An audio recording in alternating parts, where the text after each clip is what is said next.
현재 이제 지구가 굉장히 전대미문의 속도와 규모로 변화를 겪고 있고 근본 원인이 인간의 경제적 활동이라고 보는 입장입니다. 인간 중심적인 사유와 실천으로 만들어진 현재가 인류세라고 했을 때 인류의 생존을 위해서는 혁신적인 사유라든가 실험이라든가 실천 같은 것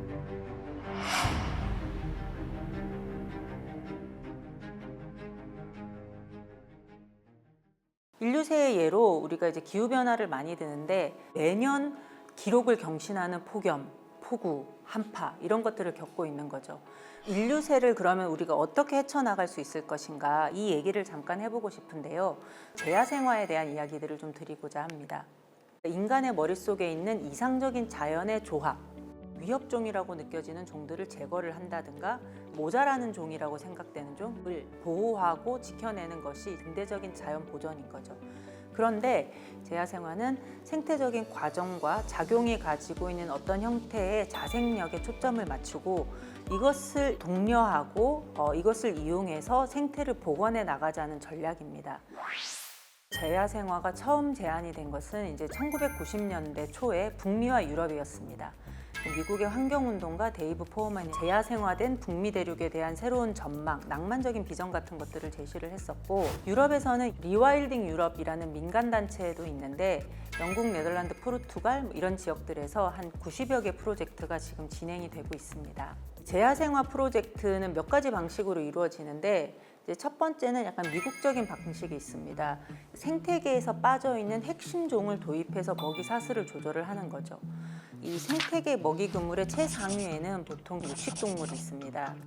포식자가 생태계 균형의 열쇠를 쥐고 있는 거죠. 그래서 이 포식자를 키스톤 스피시즈, 핵심종이라고 부릅니다. 포식자를 조절함으로써 생태계 먹이 그물의 어떤 형태의 하향식으로 연쇄 효과가 나타나도록 하는 겁니다. 그래서 이제 이 대표적인 사례가 미국에서 했었던 옐로스톤 국립공원의 이제 야생 복원 사례인데요. 옐로스톤 국립공원이 이제 굉장히 생태가 손상이 됐었죠. 원래 여기에 최상위 포식자가 늑대였는데 늑대가 멸종이 되면서 엘크나 사슴 같은 이런 풀을 뜯어먹는 이 초식 동물들이 굉장히 많이 늘었습니다. 근데 이 동물들이 토목을 다 갉아먹으면서 생태계가 파괴가 된 거죠. 그래서 이 문제를 해결하기 위해서 95년에 늑대 한 무리를 옐로스톤 국립공원에 풀어놓습니다. 늑대가 다시 나타나면서 먹이 그물에 변화가 생기게 됩니다. 늑대가 엘크를 잡기 시작했고 엘크 수가 반토막이 나죠. 그러면서 그간 엘크 때문에 자라지 못했던 풀들이 새롭게 자라나기 시작했고 이 풀들을 먹기 위해서 비버라든가 다른 초식 동물들이 이제 찾아오기 시작했습니다.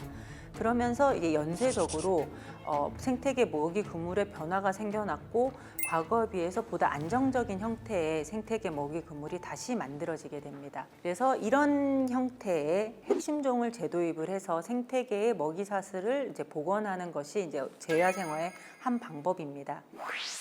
유럽에서도 재야생화가 벌어지고 있는데 유럽은 조금 방식이 다릅니다.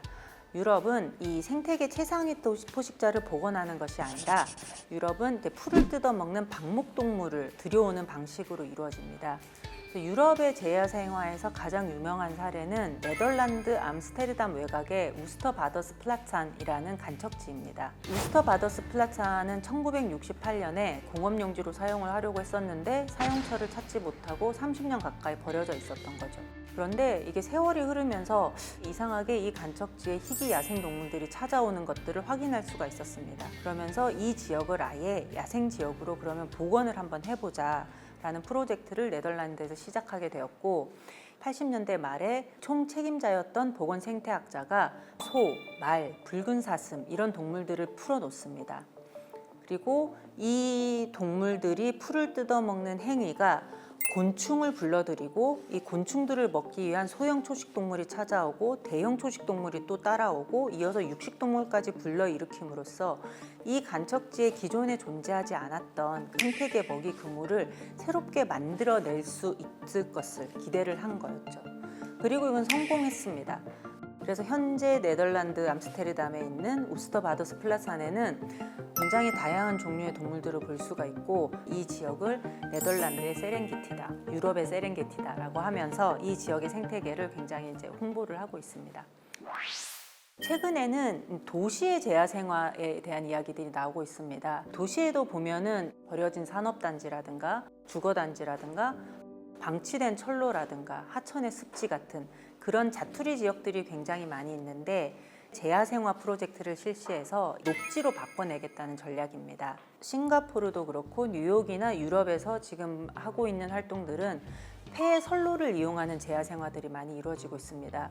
도시 환경의 변화로 폐 철길들이 많이 있는데 도시의 녹지축 역할을 한다는 거죠.